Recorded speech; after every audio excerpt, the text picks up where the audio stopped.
In the Serene Lakes region of northern Minnesota, a 72-year-old woman was about to upend everything her family assumed about her limits and patience. What began as a generous act of financial support transformed into a stunning revelation when she confronted her son and daughter-in-law's callous ingratitude. Eleanor Ellie Bergstrom wasn't what anyone would call a pushover. For over 4 decades, she had managed the regional library system with a combination of warm hospitality and ironclad resolve. When her son's family casually remarked that she ate but didn't pay her way, despite her having covered their grocery bills for months, Ellie had no idea she was about to ignite a family reckoning that would expose years of exploitation and ultimately liberate her from the prison of others' expectations. Before we jump back in, tell us where you're tuning in from, and if this story touches you, make sure you're subscribed, because tomorrow, I've saved something extra special for you. Ellie Bergstrom's hands trembled slightly as she placed her credit card back into her wallet, but not from arthritis or age. The tremor came from a familiar sensation, the same feeling she'd experienced during her first week as head librarian when facing down budget cuts from skeptical county commissioners. It was the unmistakable vibration of someone who recognized when her boundaries were being tested. The sprawling Edina supermarket gleamed under fluorescent lights, each aisle meticulously organized with premium products. Her son Michael's wife, Renata, pushed the cart ahead with practiced efficiency, selecting organic produce and artisanal breads without checking a single price tag. "Are you sure you don't need anything else, Mom?" Michael's voice carried that particular tone Ellie had come to recognize, superficial concern masking impatience. His eyes darted toward the checkout where Renata was already unloading items onto the conveyor belt. "I think we've covered everything you need," Ellie replied, noting how the cart contained almost nothing from her own shopping list. She'd mentioned needing simple items, coffee, her preferred brand of yogurt, the Earl Grey tea that helped her sleep. None had made it into the overflowing cart. Ellie observed Renata's posture as they approached the checkout, shoulders squared, chin slightly elevated, the stance of someone completely comfortable watching another person pay for her selections. In her years as library administrator, Ellie had developed an ability to read people's expectations as clearly as the books she'd curated. Renata glided through the checkout process with practiced ease, smiling warmly at the cashier while making no move toward her own purse. "Eleanor, would you mind? I've forgotten my wallet again." The pause before "again" hung in the air like Minnesota's first frost, beautiful to observe but signaling colder days ahead. Ellie had heard that same calculated pause from board members who wanted expanded programs but hoped to avoid discussing the necessary funding increases. She handed over her credit card with the diplomatic efficiency she'd perfected for contentious budget meetings, polite but revealing nothing of her growing frustration. She noticed how Renata's eyes flickered toward the total, $347.86 for groceries that contained almost nothing Ellie herself would eat. Michael busied himself with his phone, maintaining the fiction that this arrangement was temporary, exceptional, not the third such trip this month. After loading the groceries into Michael's luxury SUV, Ellie settled into the back seat, observing the suburban landscape of Edina with its manicured lawns and tasteful homes. The neighborhood represented everything Michael and Renata aspired to project: success, stability, affluence. The SUV glided past monuments to careful planning and controlled appearances. "The Hendersons are hosting a neighborhood barbecue this weekend," Renata announced, scrolling through her phone. "I told them we'd bring that artisanal cheese board from Kowalski's. You remember, Michael? The one with the imported brie and fig spread?" Michael nodded, barely listening. "Sounds perfect." Ellie noted that neither mentioned the cost of this contribution, another $75 that would inevitably appear on her credit card statement. The casual assumption of her financial support had become so commonplace it wasn't even acknowledged anymore. "Eleanor, you'll be okay on your own Saturday afternoon, won't you?" Renata's question wasn't really a question. These neighborhood events are so important for Michael's networking. Last time, he met the regional manager from Cargill. "I'll be fine," Ellie replied, though she wondered why, in the 3 months she'd been staying with them, she'd never once been invited to join their social events. She'd been a celebrated community leader, had served on the Governor's Commission for Rural Library Development, had stories and connections that might actually enhance these networking opportunities. But Renata seemed determined to keep Ellie's presence contained to the guest room and kitchen. The house appeared as they turned into the driveway, a sprawling craftsman with stone accents and professionally landscaped gardens. Beautiful but leveraged to the hilt, as Ellie had accidentally discovered when helping Michael sort through mail during Renata's business trip. The mortgage statement had revealed monthly payments that exceeded Michael's take-home salary, explaining the constant tension about money that vibrated through the household like an unacknowledged bass note. Home sweet home, Michael announced with forced cheerfulness as he pulled into the garage. Mom, could you start bringing in the groceries while I take this call? It's the Peterson account. Ellie watched as both Michael and Renata disappeared into the house, leaving her to manage the dozen heavy grocery bags alone. At 72, she remained remarkably fit. Decades of carrying book shipments and rearranging library furniture had built surprising strength, but the assumption that she should handle this task alone while they attended to supposedly more important matters spoke volumes. As she organized items in Renata's precisely arranged pantry, Ellie overheard fragments of conversation from the adjacent home office. Preparing and narrating this story took us a lot of time, so if you are enjoying it, subscribe to our channel, it means a lot to us. Now back to the story. We can't keep doing this, Michael. Renata's voice had lost its public performance warmth. Your mother has been here for 3 months already. We need to discuss a more permanent arrangement for her finances. I know, Michael replied, his tone defensive. But she's got that good pension, and the house in Duluth will sell eventually. It makes sense for her to contribute while she's staying with us. Contributing is one thing. But we need to be strategic about this. Have you talked to her about adding you to her accounts? For simplicity's sake? Ellie's hands stilled on the organic quinoa she was shelving. The implications were clear, her presence wasn't valued for her companionship or wisdom. She was viewed as a financial resource to be managed and exploited. That evening, dinner unfolded like a carefully scripted performance. Renata dominated the conversation with updates about her interior design clients, name-dropping and describing projects with affected enthusiasm. The Sorensens, you know, the ones with the lake house on Minnetonka? They're redoing their entire lower level. I told them, quality materials make all the difference. Some people just don't understand long-term value. Renata's fork waved dismissively, as though banishing those who made inferior design choices. Michael nodded along, contributing little beyond occasional affirmations. When he attempted to include Ellie by mentioning the regional library expansion she'd spearheaded before retirement, Renata smoothly redirected. Libraries must have been so fulfilling in their time. Of course, with everything digital now, most people just download books or listen to audio. She smiled with practiced sympathy. It must be challenging to see institutions becoming obsolete. Readers haven't changed, Ellie observed quietly. They still need spaces that welcome curiosity and exploration. She watched Renata's expression tighten almost imperceptibly. Oh, absolutely, Renata agreed with bright sincerity. Though I imagine funding must have been such a challenge. Public institutions always struggling for relevance. Ellie recognized the tactic, diminish someone's life work to make your own seem more significant. She'd seen it from county commissioners who viewed libraries as quaint anachronisms rather than essential community resources. Michael cleared his throat uncomfortably. Mom always said the best libraries were the ones that made people feel they belonged regardless of their circumstances. Renata's smile tightened another notch. How philosophical. Speaking of circumstances, Eleanor, we should discuss the household expenses. Since you're staying with us indefinitely, we should establish a fair contribution. The word, indefinitely, carried unmistakable weight, a burden Renata clearly resented bearing. Michael studied his plate intently, avoiding Ellie's eyes. I've been covering the groceries, Ellie said mildly. And I gave Michael $800 toward utilities last month. Yes, and we appreciate that, Renata replied with the tone of someone explaining simple concepts to a child. But there are many other expenses, the mortgage, the cleaning service, the lawn care. Perhaps a regular monthly contribution would be more appropriate than these ad hoc arrangements. Later, as Ellie prepared for bed in the guest room that felt increasingly like a cell rather than a sanctuary, she reflected on the day's small humiliations. The grocery bill paid without acknowledgement. The unloading left entirely to her. The dinner conversation designed to minimize her contributions and lifetime achievements. The not-so-subtle suggestion that she wasn't paying her way despite having contributed thousands of dollars since moving in. The guest room itself told a story of her marginalized status. Her few personal belongings looked adrift among Renata's overflow decorative items. Half the closet contained Renata's seasonal clothing. The bathroom counter offered minimal space for Ellie's simple toiletries among Renata's extensive collection of expensive skin care products. Ellie sat on the edge of the bed that felt both too soft for her back and too narrowly assigned as her designated space in this large house.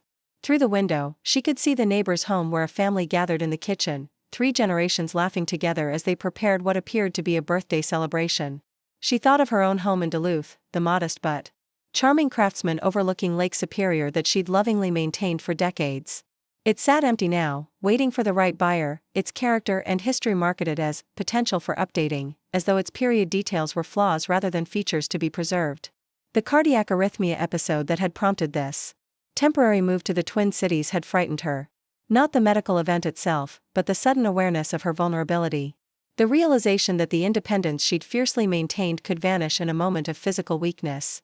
But listening to Renata discuss her as a financial arrangement rather than family, Ellie felt something she hadn't experienced since her early days as a young woman in a profession dominated by older men who assumed she couldn't possibly understand budgets or building maintenance or collection development policies. It was the quiet burn of being underestimated, the steel-edged determination that had carried her through 40 years of building one of the most successful regional library systems in the state. The feeling was both familiar and clarifying, like returning to a hometown you'd forgotten you missed. She pulled out her phone and scrolled to Harriet's number, then paused. Not yet. First, she needed to understand exactly what she was dealing with. Renata might think she was managing a convenient financial resource, but she had no idea she'd awakened something in Ellie that had been dormant too long.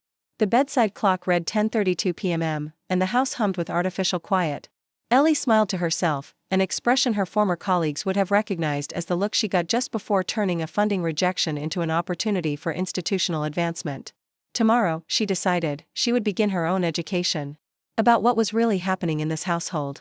Perhaps Michael and Renata would learn that experience, when properly applied, could be far more formidable than they anticipated. The morning light filtering through the guest room window carried the chill detachment of early autumn in Minnesota. Ellie had awakened at 5:15 a.m., a habit developed from decades of early mornings preparing for library board meetings and staff development sessions. She lay listening to the house's rhythms, cataloging them like books in a precise classification system. Renata's shower at precisely 6 a.m., running for exactly 22 minutes. Michael's hurried footsteps at 6:35, followed by the coffeemaker's automated gurgle. The garage door opening at 7:15 as Renata left for her first client meeting. Michael's departure at 7:40, announced by the security system's soft chime. Ellie dressed with care in her tailored navy slacks and cream-colored cardigan, the same professional attire that had carried her through countless budget negotiations and community presentations. This wasn't just habit, it was armor, preparing her for the campaign ahead. The kitchen gleamed with unlived-in perfection, stainless steel appliances that seemed more for display than use, marble countertops cleared of any evidence of the morning's breakfast. Ellie moved toward the coffee maker, noting that neither Michael nor Renata had thought to leave any coffee for her despite knowing she'd be up within the hour. She opened cabinets methodically, observing the organizational system.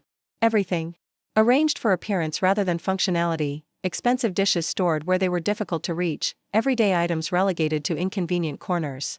It was a kitchen designed to impress visitors rather than welcome family meals. The refrigerator told its own story: prepackaged organic meals, expensive cold-pressed juices, artisanal condiments with barely a bite taken from each. Food purchased for status rather than sustenance. Ellie noted with irony that the groceries she'd paid for yesterday were already being wasted today. She brewed fresh coffee and settled at the kitchen island with her cup, taking out her small notebook, a habit from her professional days when documentation was crucial for institutional memory. Today, it would serve a different purpose. First, she created a meticulous accounting of her financial contributions since arriving 3 months ago. Groceries, $2,745, approximately $915 per month. Cash to Michael for utilities, $2,400, $800 per month. Housewarming gift, new living room furniture $3,200 landscaping contribution, $1,500 various restaurant meals for the three of them, approximately $1,200. The total was startling, nearly $11,000 in just 3 months, not including the value of the meals she regularly prepared, the laundry she handled, or the cleaning she did despite Renata's professional service. Next, she outlined what she'd received in return: a guest room partially filled with Renata's overflow possessions, minimal space in the bathroom, no dedicated space elsewhere in the house, meals that rarely accounted for her preferences, constant subtle reminders that her presence was tolerated rather than welcomed. The inequity was stark when presented in such straightforward terms. But more troubling than the financial imbalance was the fundamental disrespect it represented. She wasn't being treated as a beloved family member temporarily needing support, but as a revenue stream to be managed. The revelation crystallized as she stared into her coffee cup. She wasn't really staying with family, she was being exploited by people who saw her primarily as a financial resource. The thought sent a chill through her that had nothing to do with the Minnesota autumn beginning outside. Ellie's phone chimed with an incoming call, Harriet's name flashing on the screen like a lighthouse beam cutting through fog. "Well, how's life in the lap of luxury treating you?" Harriet's voice carried the no-nonsense warmth of their 40-year friendship, forged through professional collaboration and personal support. Ellie moved to the back patio, away from any potentially recording security cameras inside. "It's educational," she said carefully. "Uh-huh. That tone tells me everything I need to know." Harriet had perfected the art of hearing what wasn't being said during their years of navigating county politics and budget negotiations. "What's that daughter-in-law of yours been up to?" Once outside, Ellie settled into a patio chair and allowed herself to speak more freely. "They've informed me that I eat but don't pay my way, despite having covered every grocery bill and more since I arrived." The pause on the other end spoke volumes. Harriet had been there through Ellie's rise from children's librarian to regional director, through her husband's early death, through the challenges of raising Michael as a single mother while building her career. "Lord have mercy," Harriet finally responded, her voice tight with controlled anger. "They're trying to drain you already? I figured it would take at least 6 months before they started eyeing your pension." "It's been happening from the beginning," Ellie admitted. "I just didn't want to see it. Yesterday, Renata suggested I should provide a regular monthly contribution, instead of these ad hoc arrangements, as though covering thousands in expenses was somehow insufficient." "And Michael? What does your son have to say about this?" "Nothing. He studies his plate when these conversations happen. Disappears into work calls. Avoids conflict at all costs." Ellie's voice caught slightly. "I raised him to be stronger than this." "You raised him to be kind," Harriet corrected gently. "Someone else taught him to be passive. There's a difference." The distinction felt important, though it didn't change the current reality. "Harriet, I need to understand what I'm dealing with before I decide how to respond. What do you remember about Renata from the wedding?" "Ambitious. Calculated. Always working the room."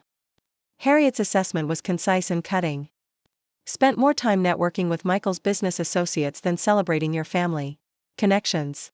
Made sure everyone knew she was elevating his social position. Mentioned her exclusive client list approximately 17 times by my count." Ellie filed these observations away, adding them to her growing understanding. "And what about her background?" "She mentions her family's summer home in northern Wisconsin, but something about the way she describes it feels rehearsed." "Because it probably is," Harriet replied. "I did some casual research after the wedding, professional curiosity, you understand. That family summer home belongs to her former boss, who sometimes lets employees use it. And that exclusive education she references? Community college followed by an online design certificate. Nothing wrong with either, but not the pedigree she implies." This additional context explained Renata's desperate attention to appearances, her need to curate perceptions rather than build authentic connections. It didn't excuse her behavior toward Ellie, but it helped make sense of it. "I think I need to see exactly what's happening with their finances," Ellie said, making a decision. "Not out of nosiness, but self-protection. If they're struggling as much as I suspect, my pension and savings could be at risk." "Be careful," Harriet warned. "People who feel entitled to your resources rarely appreciate having their motives questioned." After ending the call, Ellie remained on the patio, organizing her thoughts into a strategic plan. Her years as an administrator had taught her to approach problems methodically, gathering information before taking action. The house would be empty until evening. Michael had mentioned a client dinner, and Renata's calendar on the refrigerator showed appointments until 6 p.m. That gave Ellie several hours for reconnaissance. She began in the home office, not forcing locked drawers or password-protected accounts. Her investigation would remain ethical, but examining what was already in plain sight. The stack of mail contained multiple past-due notices for credit cards, a reminder about a late payment on Renata's luxury SUV, and an overdraft notification from their checking account. The desk calendar revealed a pattern of robbing Peter to pay Paul, notes about which bill could be delayed to cover another, reminders about minimum payments due. One notation particularly caught her attention, E's pension, with the date of last month, when Michael had casually asked about her retirement distributions out of concern for her financial well-being. Most revealing was a notebook similar to Ellie's own, but containing a very different type of accounting. In Renata's precise handwriting was a detailed projection of Eleanor's potential contributions, including monthly amounts far exceeding what would be reasonable for room and board, a notation about home equity potential once the Duluth house sold, and most disturbingly, a note about account access for simplicity. The evidence painted a clear picture. Michael and Renata weren't just hoping for reasonable support during Ellie's temporary stay, they were planning to systematically appropriate her financial resources to sustain their overextended lifestyle. The health scare that had brought her to their home wasn't viewed as a family crisis but as a financial opportunity. Ellie photographed several key documents with her phone, not for leverage but for protection. Then she carefully returned everything exactly as she'd found it and moved to the kitchen to prepare dinner, an act that would appear as normal routine, but would actually serve as the opening move in her response strategy. She chose to make Swedish meatballs, Michael's favorite childhood meal, a recipe handed down from his grandmother. As the familiar scents filled the kitchen, Ellie reflected on the painful realization that her son had become someone who would allow his mother to be exploited. Not through malice, but through weakness, the inability to stand up to Renata's ambitions or to live within his actual means rather than the lifestyle he thought he deserved. When Michael and Renata arrived home separately, both appeared surprised to find a home-cooked meal waiting, a reminder of care and family connection that contrasted sharply with their transactional approach to Ellie's presence. "Mom, this smells amazing," Michael said, his face lighting up with genuine appreciation for the first time in weeks. "I haven't had your Swedish meatballs in years." Renata's reaction was more measured, her eyes taking in the scene with calculation rather than warmth. "How thoughtful. Though I had planned a kale and quinoa bowl tonight, we're trying to reduce our meat consumption. One traditional meal won't hurt," Ellie replied pleasantly. "Besides, I wanted to contribute something meaningful to the household."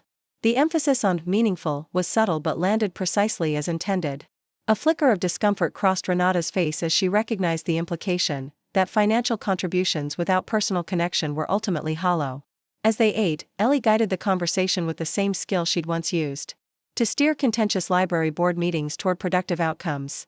She asked about Michael's work, showing genuine interest in his projects rather than their earning potential. She inquired about Renata's clients in terms of design challenges rather than prestige or budget.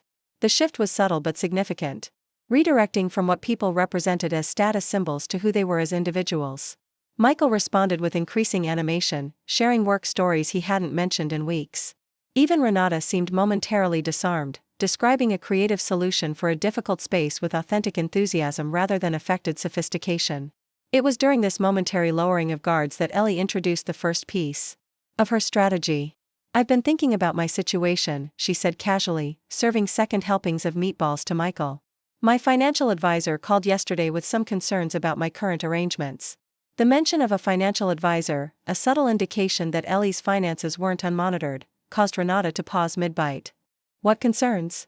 Michael asked, oblivious to the sudden tension. "Just that I should be more structured about my expenses while staying here," Ellie continued, echoing Renata's own phrasing from the previous evening. "She suggested I track exactly what I'm contributing and receiving, for tax purposes." Renata's fork clinked against her plate as she set it down too quickly. "Tax purposes? I'm not sure I understand." "Well, if I'm paying what amounts to rent, there are tax implications for you both," Ellie explained with the same patient tone she'd once used to explain complex library funding mechanisms to skeptical county commissioners. "And if I'm making gifts above the annual exclusion amount, there could be gift tax considerations." The technical terminology wasn't accidental. It signaled to Renata that Ellie wasn't the financial naïve she'd assumed, that she understood money matters and was paying attention to the details. "We certainly don't view your contributions as rent," Renata said quickly, backpedaling from her previous position. "Your family. I'm so glad to hear that," Ellie replied with perfect sincerity. "Because family supports each other in meaningful ways, not just financial ones."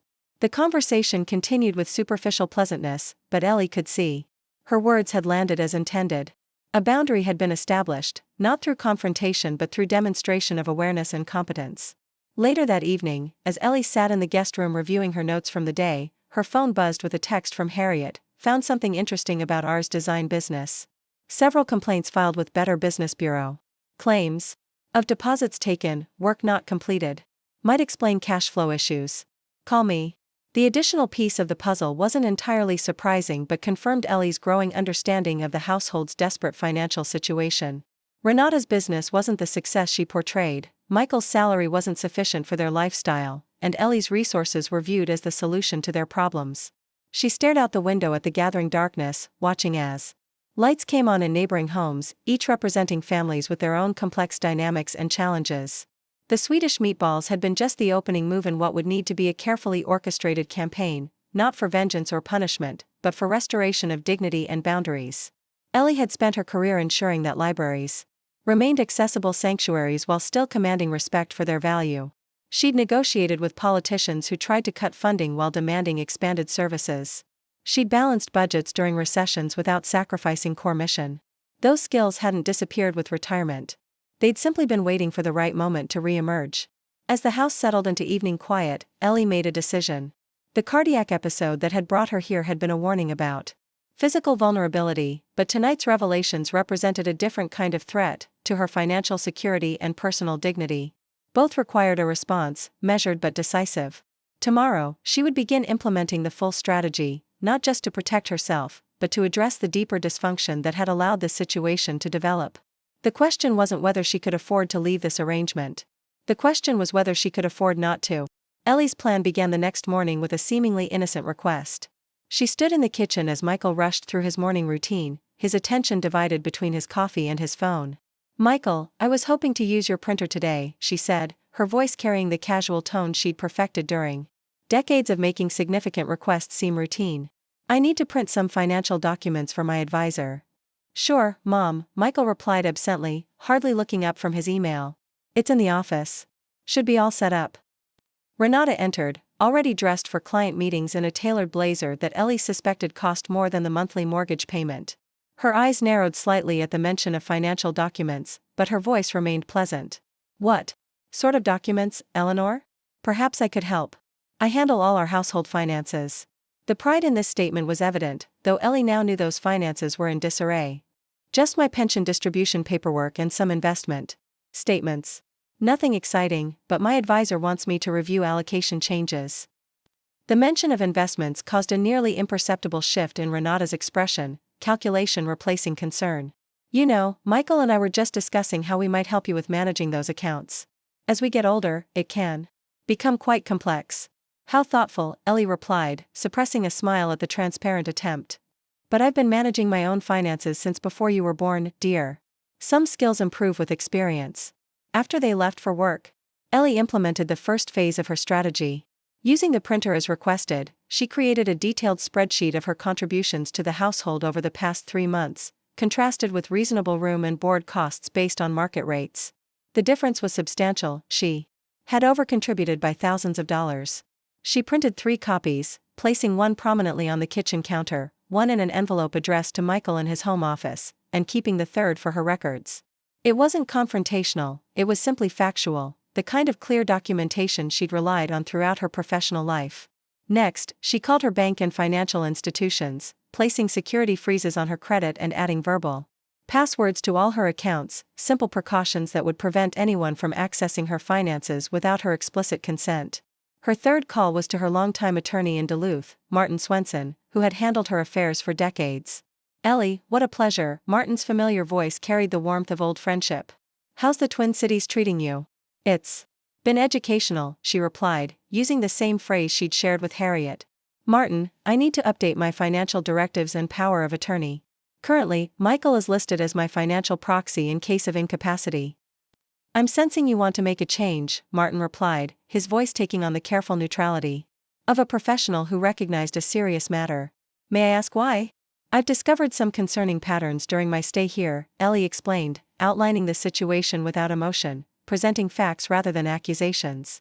"I don't believe Michael would intentionally mismanage my affairs, but he's strongly influenced by his wife's financial desperation." "I understand," Martin said when she finished. "We can revise the documents immediately. Do you have someone else in mind as your financial proxy?" "Harriet Johnston," Ellie said without hesitation. "She's always had excellent judgment and absolute integrity." "A good choice," Martin agreed. "I'll prepare the paperwork and email it to you today. You'll need to get it notarized, of course." The next part of Ellie's plan involved building connections outside the isolated environment of Michael and Renata's home. She remembered noticing an older gentleman tending an impressive vegetable garden in the yard across the street, someone who, like her, seemed to value substance over appearance. Around midday, Ellie baked a loaf of her signature cardamom bread, wrapped it while still warm, and walked across the street. The gardener looked up as she approached, surprise and then welcome spreading across his weathered face. "Something smells wonderful," he said, setting down his trowel and removing gardening gloves. "Cardamom bread," Ellie replied, offering the loaf. "I'm Eleanor Bergstrom, staying with my son Michael and his wife across the street." Richard Peterson, he responded, accepting the bread with genuine appreciation.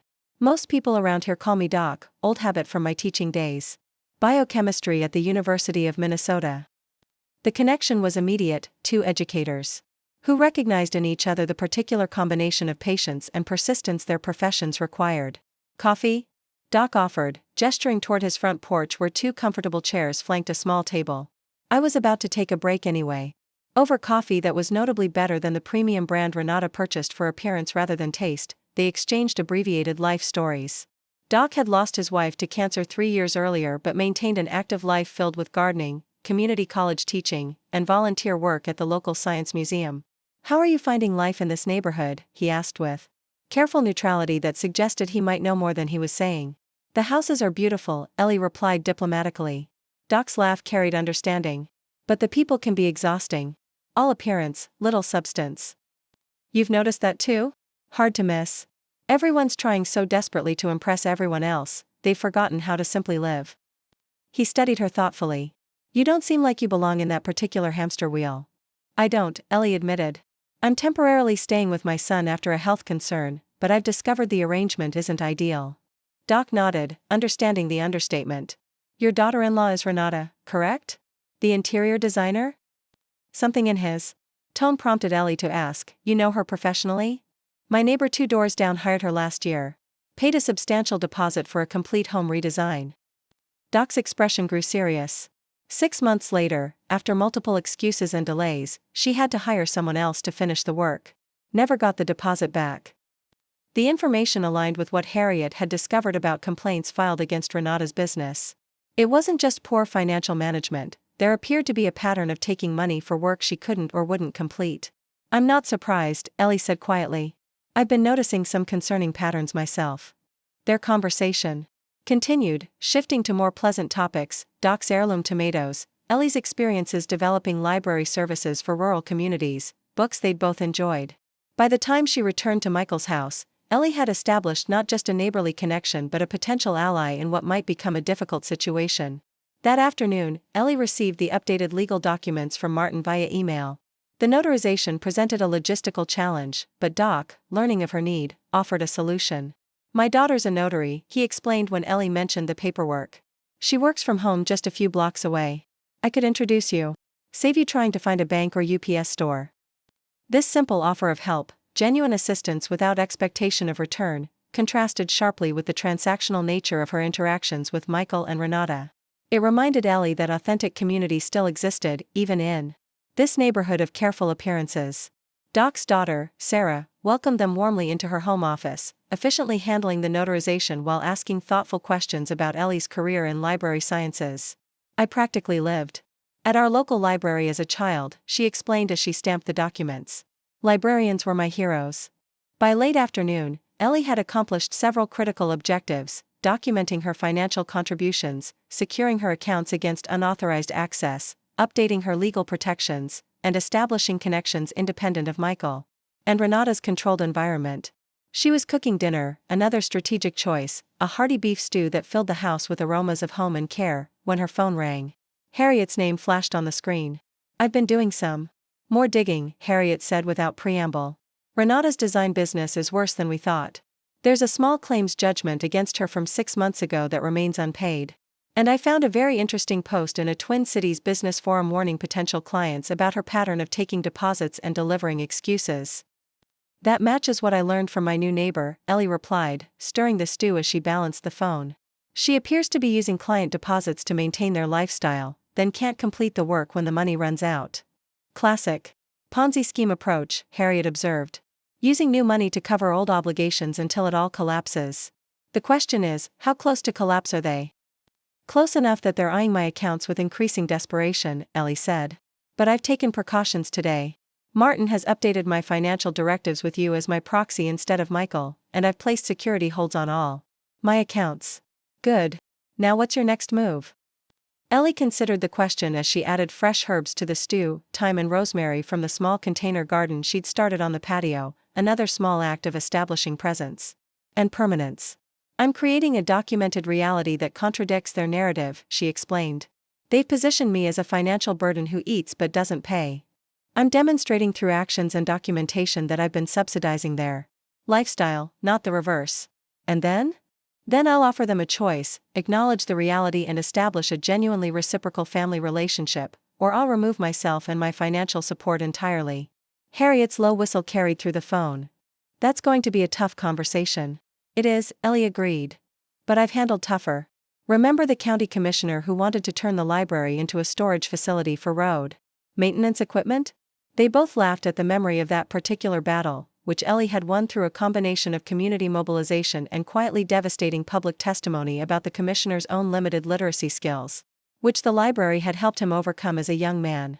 When Michael and Renata arrived home that evening, the spreadsheet Ellie had left on the kitchen counter was conspicuously absent. Neither mentioned it as they entered the kitchen, though Renata's smile seemed particularly fixed. Something smells wonderful, Michael said, genuine appreciation in his voice as he noticed the stew simmering on the stove. Mom's beef stew, Ellie replied, watching recognition light his features. I thought we could use a proper family dinner tonight. Renata's response was more measured, her eyes taking in the scene with the calculation of someone assessing potential threats. How domestic. Though we had planned on trying that new bistro in Edina tonight. I mentioned it this morning, remember? You didn't mention it to me, Ellie said pleasantly. And since I prepared dinner, it seems a shame to waste it. Restaurant meals are so expensive these days, aren't they? The reference to expense wasn't accidental. It was a subtle reminder of the financial realities documented in the spreadsheet that had now mysteriously disappeared.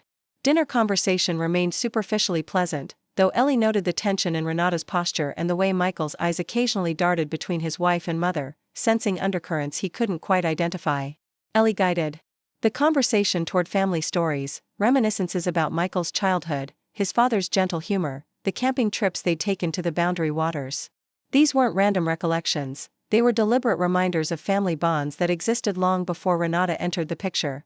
Do you remember the summer you decided to become a marine biologist? Ellie asked Michael, serving him a second helping of stew. You collected every creature you could find in Lake Superior and created that elaborate aquarium in the basement. Michael laughed, relaxing into the memory. Dad built those special tanks with different sections. I kept that poor science teacher on the phone for hours with questions. You were always so curious, Ellie said warmly. Always wanting to understand how things worked, not just how they appeared. The emphasis on substance over appearance wasn't lost on Renata, whose smile had become increasingly strained as the family stories continued, stories in which she had no part, from a history she couldn't claim. After dinner, as Ellie cleared the dishes despite Renata's insistence that she would handle it later, a promise Ellie had learned meant the dishes would sit until morning, Michael disappeared into his home office. His voice carried faintly as he made a phone call, too low to distinguish words but with a tension that suggested difficult news. Renata remained in the dining room, scrolling through her phone with the intense focus of someone avoiding an uncomfortable situation. The spreadsheet, Ellie noted with interest, was now visible beneath Renata's tablet, brought to the dining table but covered, as though Renata needed it accessible but not openly acknowledged. As Ellie finished loading the dishwasher, Michael emerged from his office, his expression troubled. Renata looked up from her phone, a silent question in her eyes that he answered with a slight head shake. Everything all right? Ellie asked, though she suspected she knew the answer.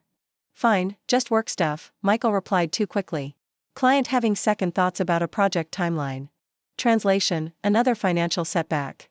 The timing aligned perfectly with Ellie's strategy, creating documentation of her contributions just as their financial pressures were intensifying. Later that evening, as Ellie prepared for bed, she reviewed the day's accomplishments. Her accounts were secured. Her legal documents updated. Independent connections established. Evidence of her financial contributions documented. The groundwork had been laid for whatever came next. Her phone buzzed with a text from Doc. Enjoyed our conversation today. Neighborhood Association meeting. Tomorrow at Community Center, 2 p.m. Might be interesting for you. Carpools welcomed. The invitation represented something significant. Not just a social connection but entree into the community independent of Michael and Renata's filtering.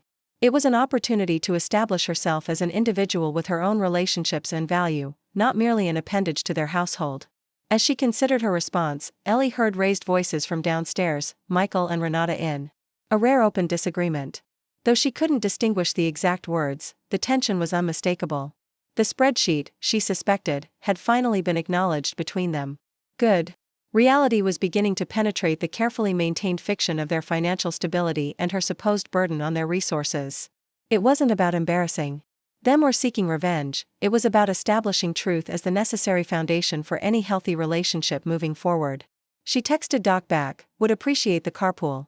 Looking forward to meeting more neighbors. Then she settled into bed with a book, not the mindless entertainment Renata had suggested was appropriate for someone of her age, but the latest analysis of public institution funding models that she'd been meaning to read since retirement. Her mind felt sharper than it had in months, engaged with strategic thinking and purposeful action rather than passive accommodation. The cardiac episode that had prompted this living arrangement had been frightening, but in retrospect, it had served an important purpose. It had revealed vulnerabilities not just in her health but in her family relationships, weaknesses that needed addressing before they could cause more serious damage. As medical issues sometimes required interventions that were temporarily uncomfortable but ultimately healing, this family situation required a calculated disruption of unhealthy patterns. The process might be painful, but the alternative, continuing to enable exploitation while sacrificing her own dignity, was ultimately more harmful to everyone involved. Tomorrow would bring new challenges and opportunities. The neighborhood association meeting might provide additional insights into Renata's reputation in the community. Michael would need to process the financial documentation and confront his own role in allowing this situation to develop. Decisions would need to be made about the sustainability of current arrangements. Ellie felt prepared for all of it. The skills that had carried her through decades of institutional leadership hadn't disappeared, they had simply been temporarily dormant, waiting for the right moment to re-emerge. That moment had arrived, triggered by 6 simple words, "You eat but don't pay," that revealed a fundamental misunderstanding of both her contributions and her character. The words had been meant to diminish her, to reduce her to a financial burden requiring management. Instead, they had awakened the capable, strategic leader who had built library systems, managed million-dollar budgets, and navigated complex political landscapes throughout her career. That woman wasn't finished yet, not by a long measure. Ellie smiled as she turned out the bedside lamp. Michael and Renata had underestimated her in the most fundamental way possible. They were about to discover that experience, when properly applied, could be far more formidable than they had anticipated. The morning held the particular stillness that follows difficult conversations. Ellie awakened early as usual, but instead of the standard household routine, she heard only silence. No shower running, no coffee maker gurgling, no hurried footsteps across hardwood floors. A peek at the clock confirmed it was past the time Michael and Renata normally left for work. Ellie dressed with care, choosing her favorite teal blouse that brought out the clarity of her eyes.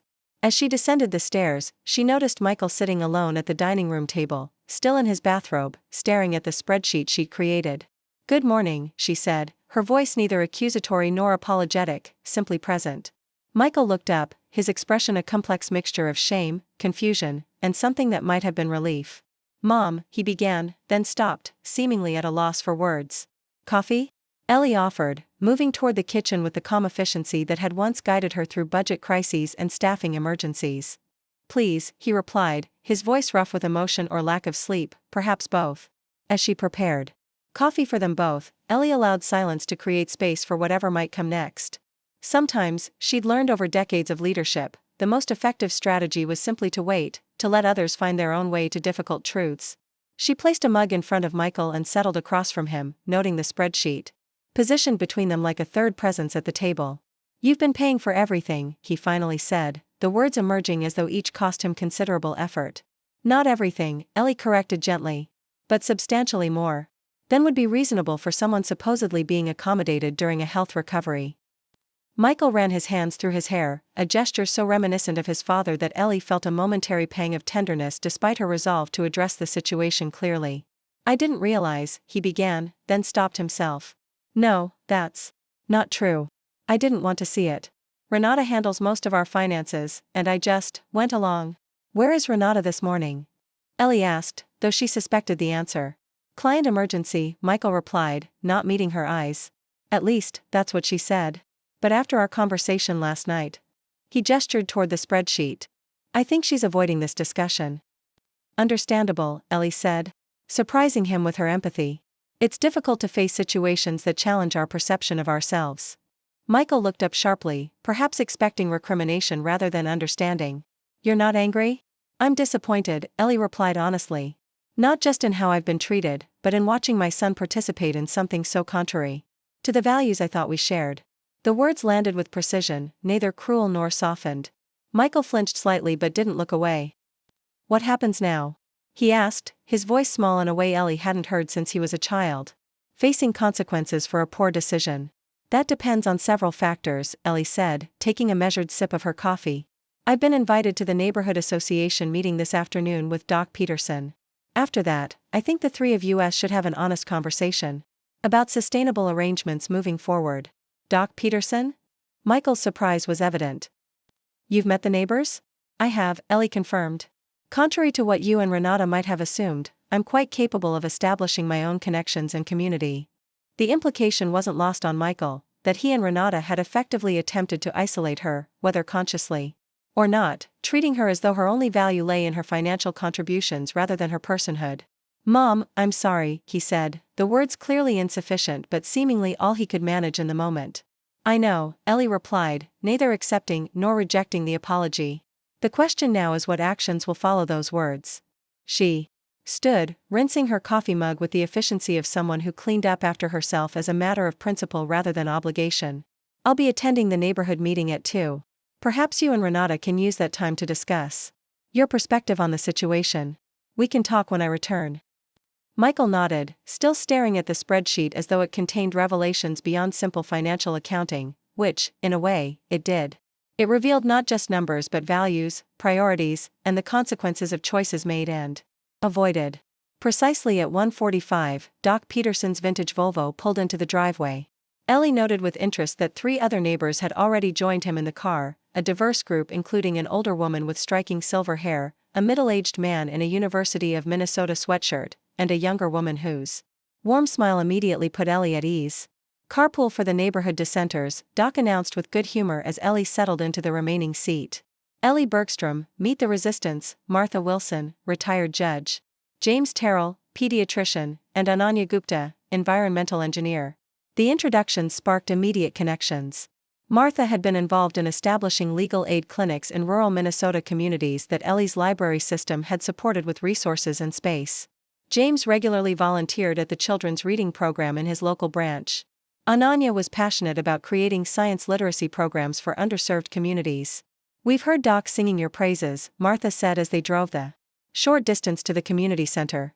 40 years building the Northern Regional Library System is no small achievement. "The resistance?" Ellie inquired, touched by the warm reception but curious about Doc's characterization. James laughed. "That's Doc's dramatic term for those of us who haven't surrendered to the property values above all else contingent. We believe neighborhoods should be communities, not just real estate investments." "You're about to experience the fascinating sociology of Edina's Lakeside Neighborhood Association," Ananya added. "Half the members are genuinely interested in community building. The other half are primarily concerned with maintaining appearances and property values, often at the expense of actual livability." "Let me guess which half my daughter-in-law associates with," Ellie said dryly. The knowing chuckles confirmed her assumption without requiring further elaboration. The community center meeting room was already half-filled when they arrived, with distinct seating patterns that revealed the community's factions. On one side, a group dressed in carefully coordinated business casual attire, clutching leather portfolios and maintaining expressions of polite concern. On the other, a more diverse and relaxed assembly, their conversation animated and genuine. Doc led Ellie and the others to seats within the second group, where introductions flowed naturally and inclusively. Ellie found herself immediately welcomed, not as Michael's mother or Renata's mother-in-law, but as herself, Ellie Bergstrom, retired library administrator with valuable perspective on community development. The meeting began with standard agenda items, updates on street repairs, discussions about the community garden expansion, planning for the fall festival. Ellie observed the dynamics with the analytical eye she'd developed through decades of institutional politics. The turning point came during discussion of a proposal to convert a vacant lot into either additional parking for the community center or a small playground. The debate revealed the fundamental values divide within the neighborhood. Additional parking would serve more residents and potentially increase surrounding property values, argued a woman Ellie recognized from Renata's social media photos, Caroline Henderson, whose kitchen renovation Renata had frequently referenced as a showcase project. But a playground would serve families with children and create a gathering space that builds community connections, countered James, the pediatrician. Not everything should be measured by its impact on property values. When the association president called for additional perspectives, Doc nudged Ellie gently. Your expertise in community spaces might be valuable here. Ellie hesitated only briefly before raising her hand. When acknowledged, she stood and introduced herself simply as a visitor with some relevant experience. In my work developing regional library systems, she began, her voice carrying the quiet authority that had once commanded attention in state legislative hearings. We found that the most successful communities invested in spaces that brought people together across differences, age, income level, background. Parking serves a practical function, certainly, but gathering spaces build the connections that transform housing developments into actual communities. Her perspective shifted the conversation. Several members who had seemed aligned with the property values contingent nodded thoughtfully. Martha, the retired judge, built on Ellie's points with legal context about community development research. By the meeting's end, the playground proposal had gained significant support, and Ellie had been invited to join 2 community committees, one focused on intergenerational programming and another developing emergency preparedness resources for seniors living independently. You've made quite an impression, Doc observed as they gathered their belongings after the meeting adjourned. That tends to happen when someone speaks from authentic experience rather than rehearsed talking points. Martha placed a hand on Ellie's arm. We have coffee at the corner bakery every Wednesday morning. You'd be more than welcome to join us. We could use your perspective on several projects. The invitations represented more than social connection. They were acknowledgments of Ellie's value to this community, not for her financial resources but for her experience, wisdom, and genuine engagement with substantive issues. I'd like that, Ellie replied, realizing she meant it sincerely. Though my living situation is in transition at the moment. All the more reason to have connections beyond your son's household, Martha said with the perceptiveness of someone who had spent decades reading between lines in courtrooms. Support systems matter, especially during transitions.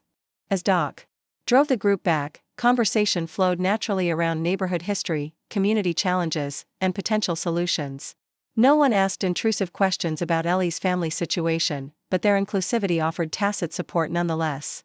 When the Volvo pulled into Michael's driveway, Ellie noticed both Michael's and Renata's cars were present. The time for postponed conversations had arrived. Will you be all right? Doc asked quietly as the others chatted.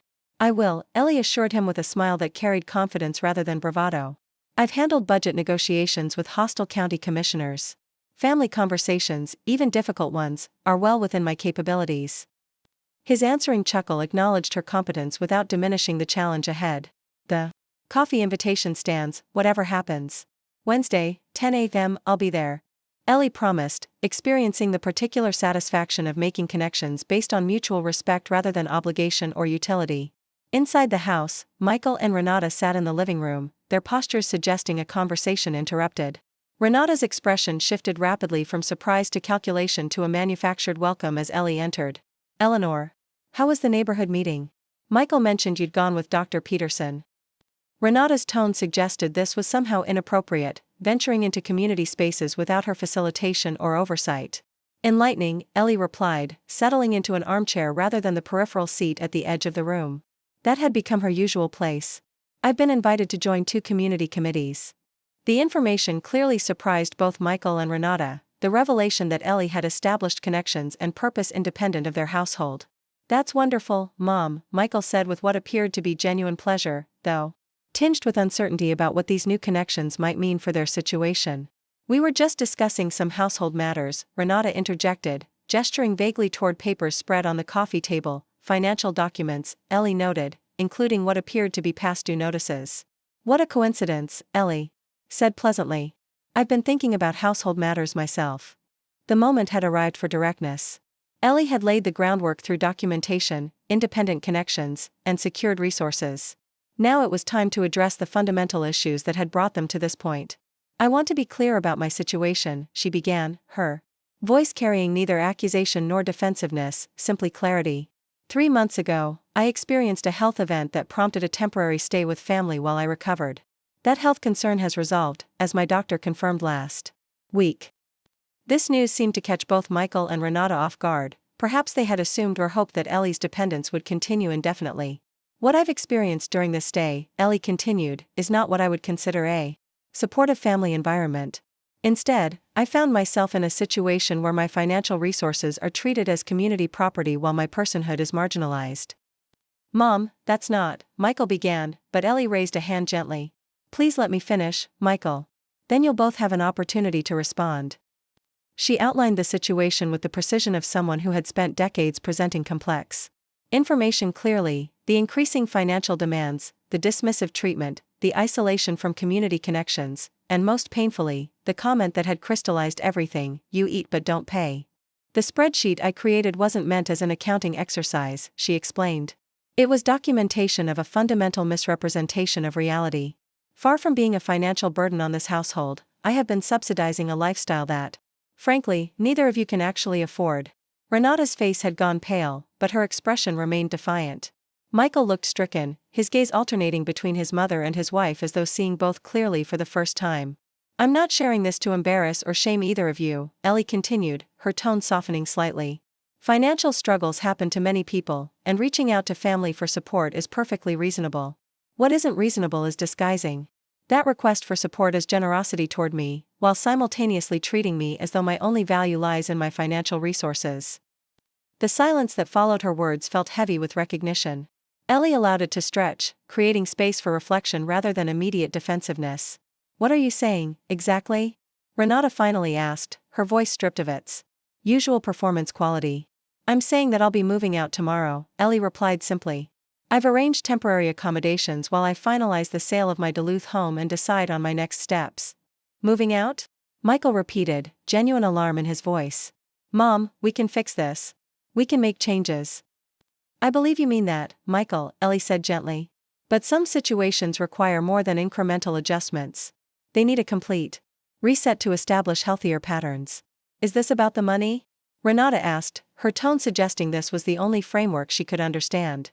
Because we can work out a different arrangement. It's not about money, Ellie corrected. It's about respect, reciprocity, and recognition of worth beyond financial utility. Those aren't negotiable terms in a spreadsheet, they're fundamental values in how we treat one another.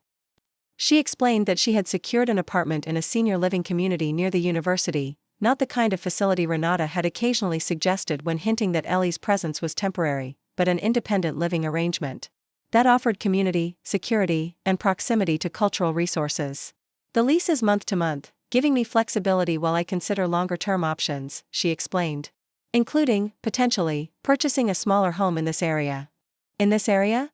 Michael repeated, hope evident in his voice. So you'd still be nearby? Geography isn't the most important distance between people, Ellie observed. But yes, I'm not opposed to remaining in the Twin Cities, especially given the community connections I've begun to establish.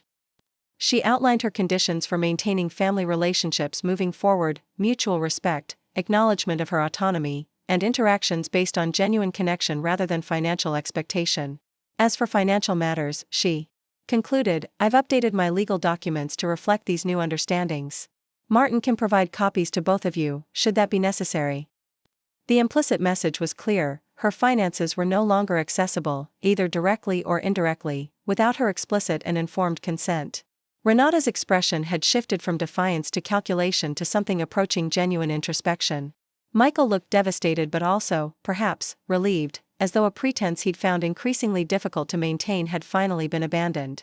I don't want to lose you, Mom, he said quietly, the words emerging with painful sincerity. That's entirely up to you, Ellie replied, her voice gentle but firm. I'm not cutting ties, I'm establishing boundaries. How you respond to those boundaries will determine what our relationship looks like moving forward.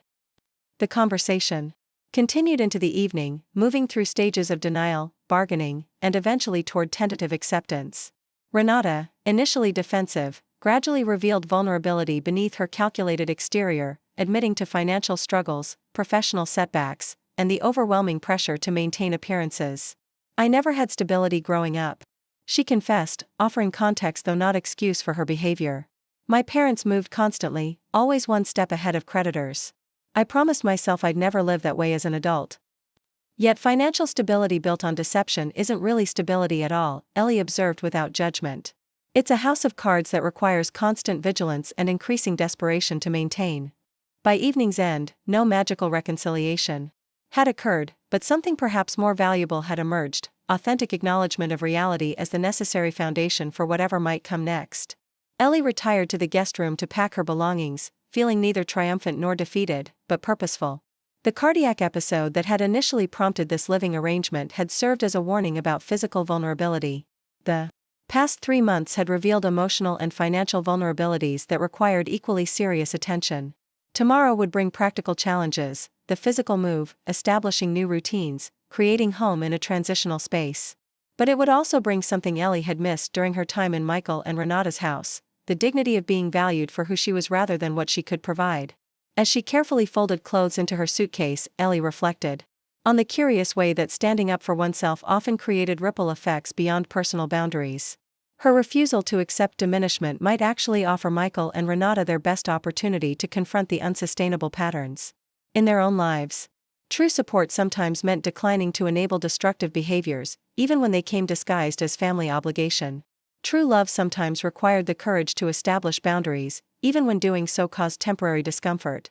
The bedside clock read 11:17 p.m. when Ellie finished packing.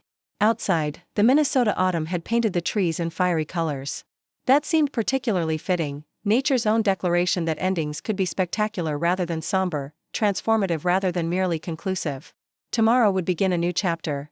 Not the one she had anticipated when recovering from her health scare, but perhaps the one she needed, not just to protect her resources, but to reclaim her rightful place as the author of her own story. Morning light streamed through the windows of Oak Haven Senior Living as Ellie arranged the last of her photographs on the bookshelf. 3 weeks had passed since her departure from Michael and Renata's home, 3 weeks of adjustment, reflection, and surprisingly, renewal. The apartment was modest but thoughtfully designed, an open-concept living area with large windows overlooking a community garden, a practical kitchen with ample counter space, and a bedroom that perfectly accommodated her cherished oak furniture. From Duluth. It wasn't the spacious lakeside home she'd occupied for decades, but it offered something equally valuable: independence infused with purpose. Ellie stepped back to assess her arrangement of family photographs. Michael's graduation portrait stood beside a candid shot from her husband's last fishing trip before his illness.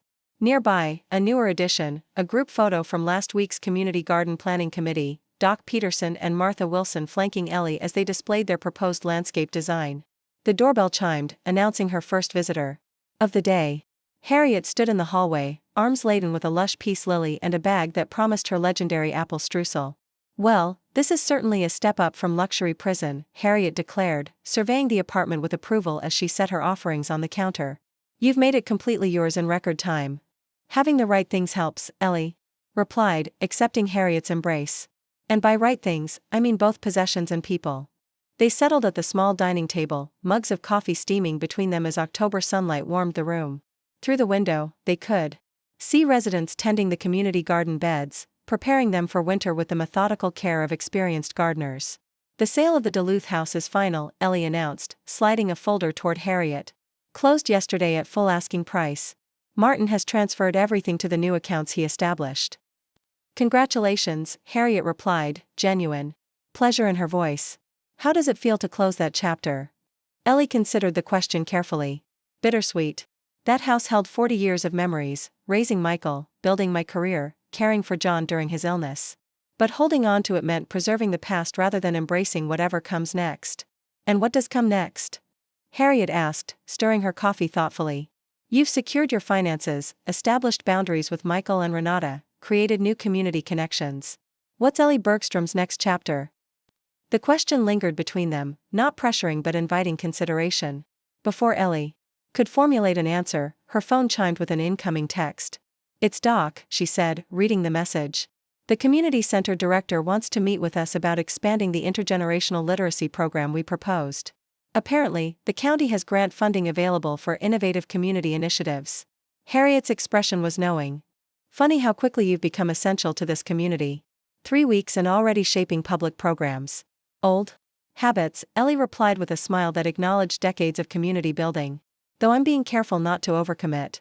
Balance matters more to me now." Their conversation shifted to updates about mutual friends in Duluth, Harriet's ongoing battle with the county commission over historical preservation funding, and the surprising developments in Ellie's new community.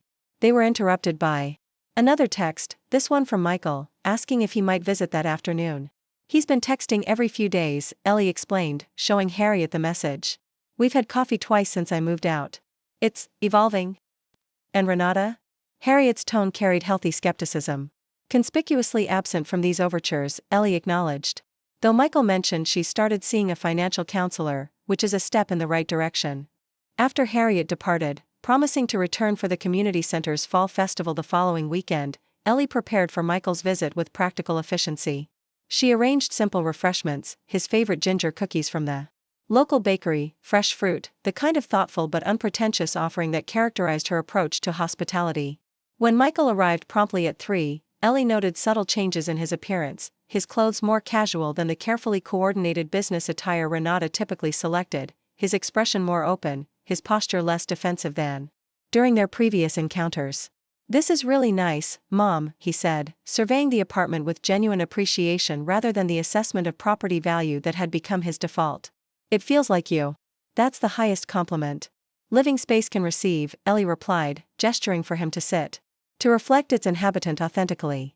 Their conversation began with careful courtesy, updates about Michael's work projects, Ellie's community involvements, neutral topics that established connection without immediately venturing into more challenging territory. But as they settled into their second cup of tea, Michael broached the subject they had both been circling. Things have been difficult at home, he admitted, studying his mug as though it might offer guidance. Renata and we're struggling to adjust to the new financial reality. I imagine so, Ellie replied without judgment. Sustainability usually requires adjustment when artificial supports are removed. Michael nodded, accepting the assessment without defensiveness.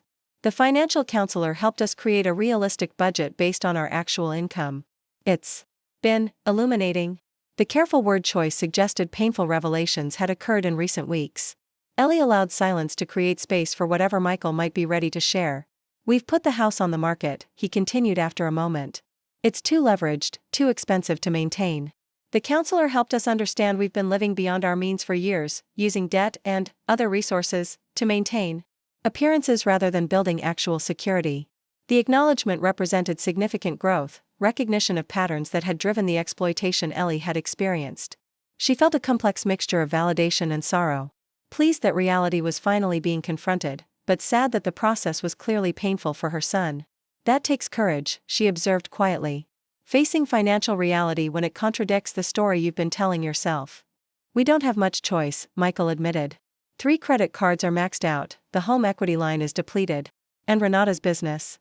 He paused, seemingly unsure how much to reveal. Is facing challenges? Ellie suggested diplomatically. Michael's laugh held little humor. That's one way to put it. She's being sued by 2 former clients for taking deposits and not completing projects. Turns out she's been using new client money to partially fulfill obligations to previous clients, always falling further behind. The pattern aligned perfectly with what Ellie and Harriet had discovered during their research. A classic unsustainable approach that inevitably collapsed when new revenue couldn't cover expanding obligations. What will happen with her business? Ellie asked, genuine concern in her voice despite her own complicated feelings about Renata. She's closing it, Michael replied, surprising Ellie with this evidence of significant change. The financial counselor is helping her negotiate settlements with the clients who've filed complaints. She's actually considering bankruptcy to clear the business debts and start fresh. The vulnerability in this admission was striking. Just weeks ago, Renata would have gone to extraordinary lengths to conceal such financial distress, viewing it as shameful evidence of failure rather than an opportunity for necessary correction. Starting fresh can be liberating, Ellie observed, thinking of her own recent transitions. Sometimes clearing away unsustainable structures creates space for something more authentic to emerge. Michael studied her face, his expression softening. That's what you did, isn't it? By leaving our house, you weren't just protecting yourself from exploitation. You were creating space for all of us to build something healthier. The insight touched Ellie deeply, evidence that Michael was developing the emotional clarity she'd always hoped he would achieve. Not just acknowledging surface behaviors but understanding the deeper patterns and motivations beneath them.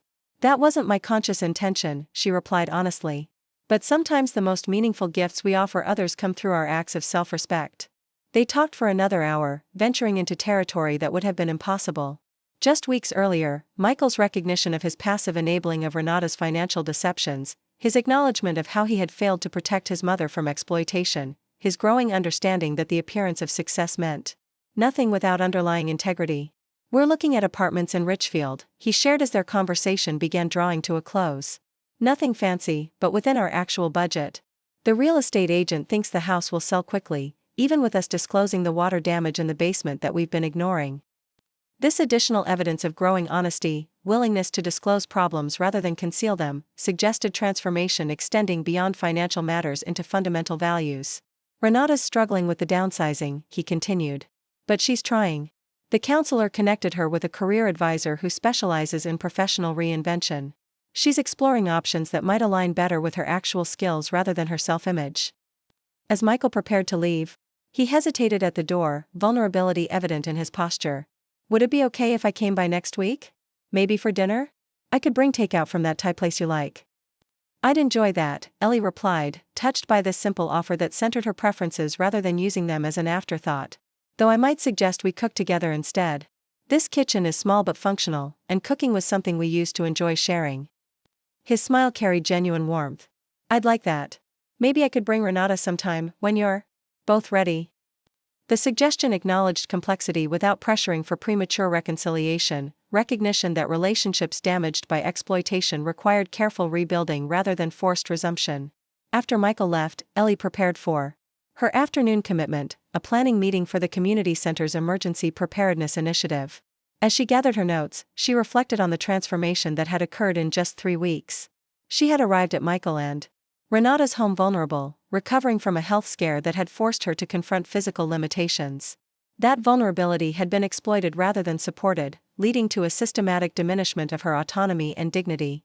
Yet that very exploitation had ultimately triggered not just her liberation but potentially Michael and Renata's as well. By refusing to enable their unsustainable patterns, she had created necessary consequences that might lead to genuine growth. The community center meeting proved both productive and affirming. Ellie's experience developing regional emergency response protocols for the library system provided valuable perspective for the neighborhood initiative. Her suggestions about creating specific supports for seniors living independently were enthusiastically adopted, with the director requesting that she lead that particular subcommittee. We need your expertise, Martha Wilson insisted when Ellie expressed concern about taking on too many commitments. Not just your professional knowledge, but your lived experience as someone who values independence without sacrificing community connection. The validation of both her professional contributions and her personal values represented everything that had been missing during her stay with Michael and Renata, recognition of her whole personhood rather than just her utility. The following Wednesday morning found Ellie at the corner bakery with Doc, Martha, James, and Ananya, the core resistance group that had welcomed her into community leadership so readily. They had spread materials across the table, reviewing grant applications for the intergenerational literacy program while enjoying coffee and pastries. The county administrator seemed genuinely interested in our proposal, Doc reported, reviewing his notes from their presentation.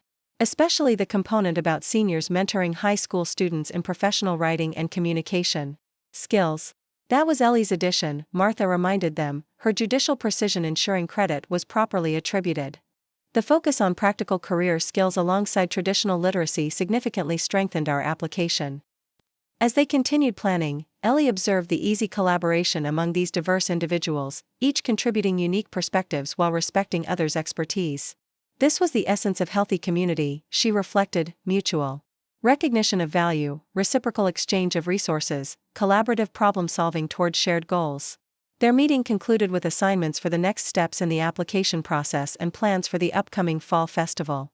As they gathered their materials, Doc mentioned casually, by the way, I noticed a "for sale" sign went up at your son's house yesterday. Yes, Ellie confirmed, appreciating that he'd raised the topic privately rather than before the full group. They're making some significant changes.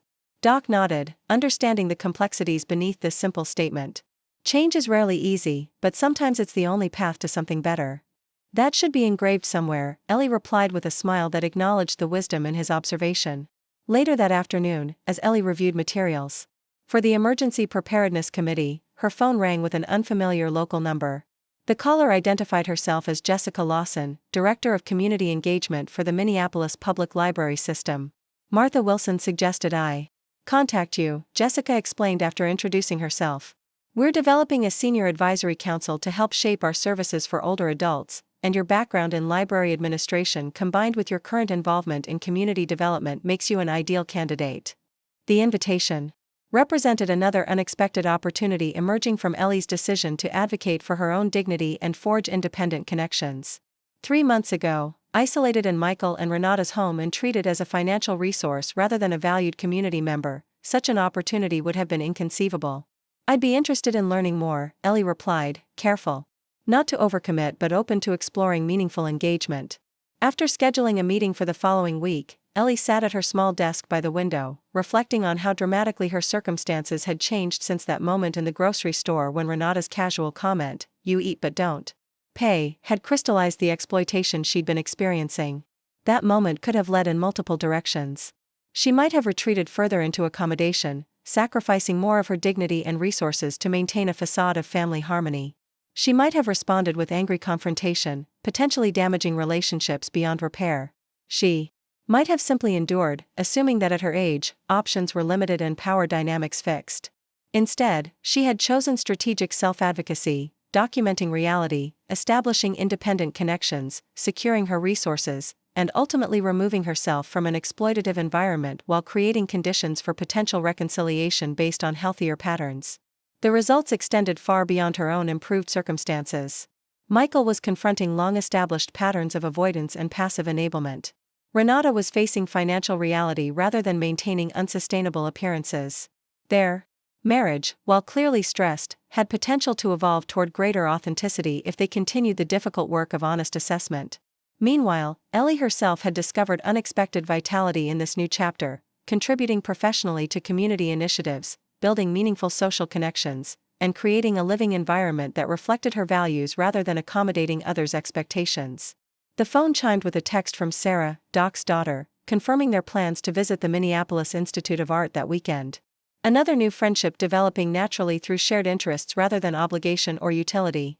As evening approached, Ellie prepared a simple but satisfying dinner, a ritual that had become pleasurable again now that her cooking represented self-care rather than unacknowledged service to others.